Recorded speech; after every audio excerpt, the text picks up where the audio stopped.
राधे राधे, हरे कृष्णा। कैसे हो आप सभी लोग? आशा करती हूँ आप सभी परम मंगल में होंगे, स्वस्थ होंगे, अच्छे होंगे। आप में से बड़े सारे लोगों के क्वेश्चन आते हैं कि लड्डू गोपाल को स्नान कैसे कराएं, लड्डू गोपाल को स्नान कराते वक्त किन किन बातों का ध्यान रखें, लड्डू गोपाल को सुबह शाम कितने बजे स्नान कराएं, लड्डू गोपाल को सुबह सुबह कितने बजे उठाना चाहिए, लड्डू गोपाल को स्नान किस जल से कराना चाहिए, लड्डू गोपाल को स्नान कराने के तत्पश्चात उस जल का क्या करना चाहिए। ऐसे अनेकों क्वेश्चन मेरे पास रोज ही लगभग आते हैं। तो मेरे को लगा आज इस वीडियो पे मैं आपके सारे क्वेश्चंस का आंसर दे देती हूँ। और सबसे पहला और सबसे मोस्ट पॉपुलर पूछे जाने वाला क्वेश्चन कि दीदी लड्डू गोपाल को कितने बजे उठाकर स्नान कराना चाहिए। सबसे पहले एक बात नोटिस कर लीजिए कि लड्डू गोपाल जो है भगवान श्री कृष्ण जी के बाल स्वरूप है, अर्थात उनकी सेवा बच्चे के रूप में होती है। उनकी सेवा किसी भी और रूप में नहीं कर सकते आप।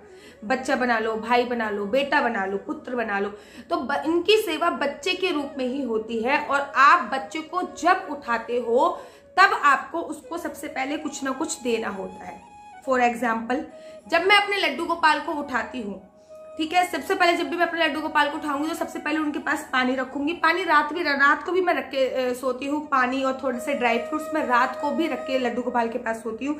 थोड़े से ड्राई फ्रूट्स और पानी मैं रात को भी लड्डू गोपाल के पास रख के सोती हूँ। सुबह जब मैं लड्डू गोपाल को उठाती हूँ तो सबसे पहले उनको दूध देती हूँ, मैंगो शेक दे देती हूँ, जो भी मेरा मन करता है, कुछ भी खाने पीने की चीजें, मैं उनको लिक्विड चीज ही देने की कोशिश करती हूँ।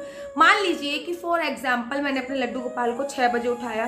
6 बजे उठाने के बाद मैं कम से कम 6:30 बजे तक अराउंड उनको कुछ दे देती हूँ, मतलब 6 बजे ही कुछ दे देती हूँ। 6:30 बजे के बाद मैं उनको स्नान कराती हूँ। बच्चा जैसे ही आप उठाओगे, उठाते के साथ ही आप बच्चे को स्नान नहीं कराओगे, इस बात का तो आपको ही पता है, क्योंकि लड्डू गोपाल बाल स्वरूप है, छोटे हैं, इसलिए बच्चे को उठाते के साथ सबसे पहले बच्चा दूध मांगता है तो आप दूध दे सकते हो, माखन मिश्री दे सकते हो, लस्सी दे सकते हो, छाछ दे सकते हो, मैंगो शेक दे सकते हो, बनाना शेक दे सकते हो, लॉट्स ऑफ चीजें हैं।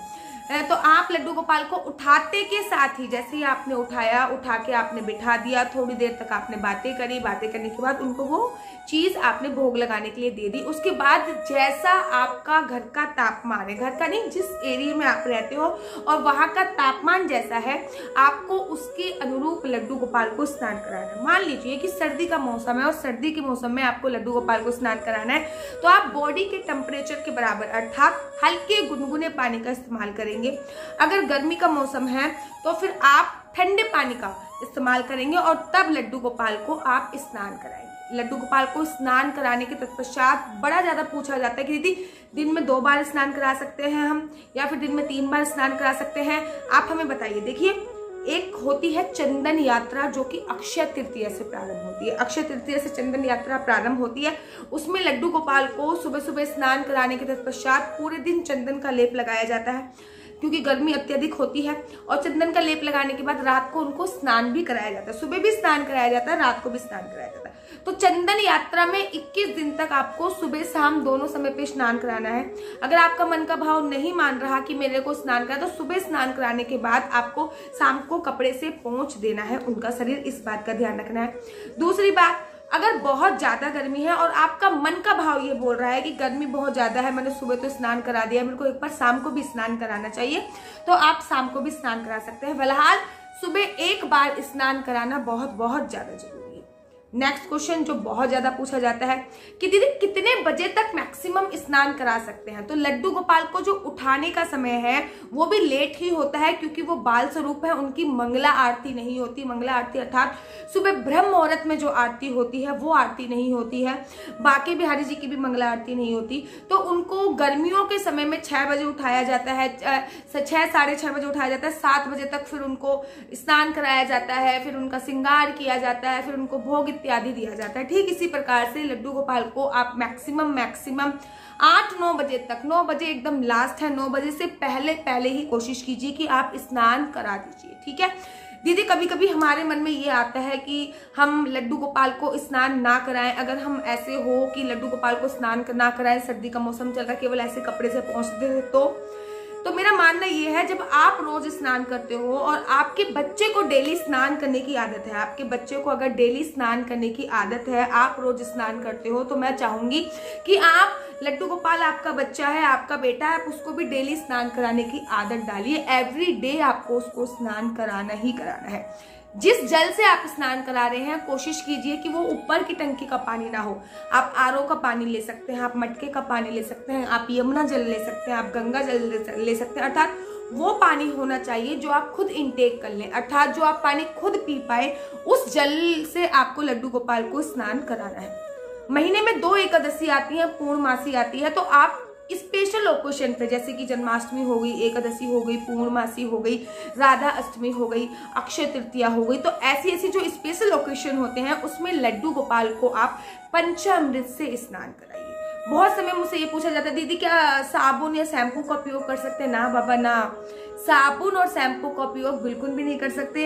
अगर आपके लड्डू गोपाल काले हो रहे हैं तो आपके जो लड्डू गोपाल काले हो रहे हैं तो उनको आप कोई भी चंदन, जो भी आपके घर पे चंदन है, सफेद रंग का गोपी चंदन ले सकते हैं, पीले रंग का चंदन ले सकते हैं। अगर चंदन नहीं है तो आप बेसन ले सकते हैं, बेसन में थोड़ा सा दही मिला के या फिर चंदन में थोड़ा सा दही मिला के लड्डू गोपाल के पूरे शरीर पे लगा लीजिए। थोड़ी देर बाद आप उनको सादे पानी से स्नान करा दीजिए, उनका रंग एकदम से निकल के आ जाएगा।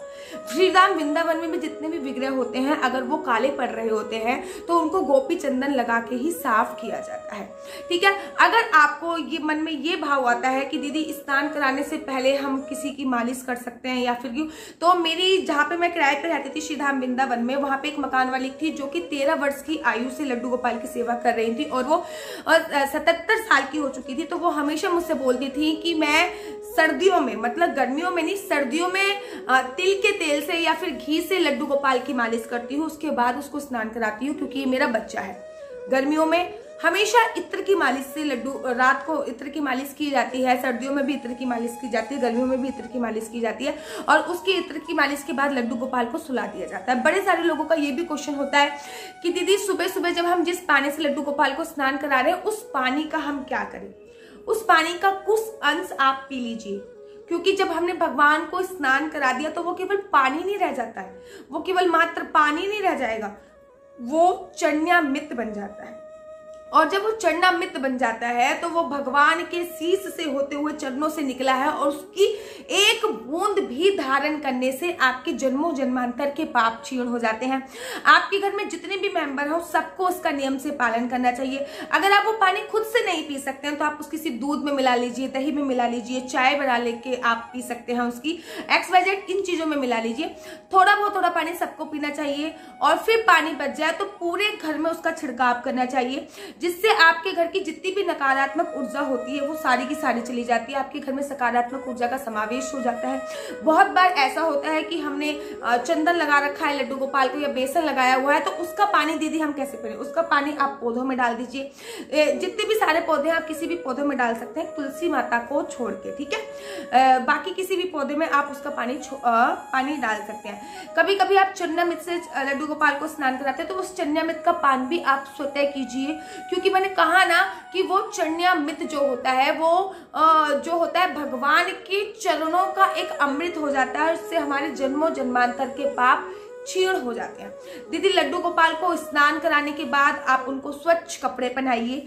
देखिए एवरीडे आपको लड्डू गोपाल के कपड़े धोने होते हैं, जैसे आप एवरीडे खुद धुले हुए कपड़े पहनते हैं वैसे लड्डू गोपाल के भी एवरीडे कपड़े धोने होते हैं। इस बात का ध्यान रखिए। क्या दीदी बिना नहाए लड्डू गोपाल को स्नान करा सकते हैं? बिल्कुल भी नहीं। आपका खुद का स्वच्छ होना बहुत जरूरी है, आपका खुद नहाना बहुत जरूरी है, उसके बाद ही आप नहाकर लड्डू गोपाल को स्नान कराइए। क्या मंदिर में जितनी भी प्रतिमाएं हैं सबको स्नान कराना जरूरी होता है? नहीं। जो प्राण प्रतिष्ठित प्रतिमा होती है उनको आपको स्नान कराना चाहिए। बाकी हाँ, मंदिर में जितनी भी प्रतिमा है सबको आपको पानी का छिड़काव अब अवश्य करना चाहिए और स्नान मंत्र बोलना चाहिए। अगर स्नान मंत्र नहीं हो रहा है, नहीं आता आपको, हरे कृष्णा कृष्णा कृष्णा हरे हरे, हरे रामा रामा रामा हरे हरे, ये महामंत्र का जाप आप कर सकते हैं। बड़े सारे लोगों का ये भी क्वेश्चन होता है कि दीदी जो बाल गोपाल लड्डू गोपाल को हम इत्र की मालिश करते हैं और सुबह सुबह हम उनको पानी से नहलाते हैं तो उसमें हल्के सा इत्र की लाइट सी खुशबू आने लगती है उस पानी में, तो उसका पान हम कैसे करें? एक बूंद उस पानी का पान कीजिए। एक बूंद पानी का पान करने के तत्पश्चात आप उसको आप उसको किसी भी पौधे इत्यादि में डाल सकते हैं, ठीक है। लेकिन भगवान की किसी भी चीज से आपको किसी भी प्रकार की कोई घृणा इत्यादि नहीं करनी चाहिए। और कोशिश कीजिए कि लड्डू गोपाल को कम से कम 9-10 बजे तक नहला दे किसी भी कीमत से। अगर 9-10 बजे से लेट होता है तो अगर आपकी तबीयत सही नहीं है दीदी तो फिर क्या करें। अगर तबीयत सही नहीं तो आपके घर में कोई मेंबर है, उससे बोलिए कि आपको वो लड्डू गोपाल को अवश्य और अवश्य नहलाए। 3 चीजें लड्डू गोपाल के साथ हमेशा करनी चाहिए, उनको उठाना चाहिए, उनको सुलाना चाहिए, उनको नहलाना चाहिए और उनके भोग अवश्य लगाना चाहिए। इन बातों का आपको विशेषकर ध्यान रखना चाहिए।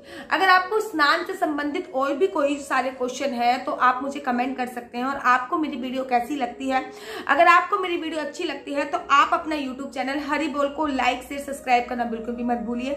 जाते जाते एक चीज और बता दूंगी, लड्डू गोपाल को किसी भी प्रकार का शैम्पू, फेस वॉश, साबुन, कोई भी केमिकल युक्त चीजें नहीं लगाई जाती। उनको नेचुरल चीजों से ही स्नान कराया जाता है जैसे कि गंगा पानी, यमुना पानी, नर्मदा का जल, पंचामृत से स्नान करा सकते हैं। अगर ज्यादा काले पड़ रहे हैं तो बेसन से स्नान करा सकते हैं। आप मुल्तानी मिट्टी का उपयोग कर सकते हैं स्नान में ज्यादा से ज्यादा, लेकिन आप उन भी किसी भी चीजों से स्नान नहीं करा सकते जो केमिकल युक्त होती है। तो आशा करती हूँ आपको मेरी वीडियो अच्छी लगती होगी। अगर आपको मेरी वीडियो अच्छी लगती है तो आप अपना यूट्यूब चैनल हरि बोल को लाइक शेयर सब्सक्राइब करना बिल्कुल भी मत भूलिए। तब तक के लिए मुझे दीजिए इजाजत। राधे राधे, हरे कृष्णा, हरि बोल।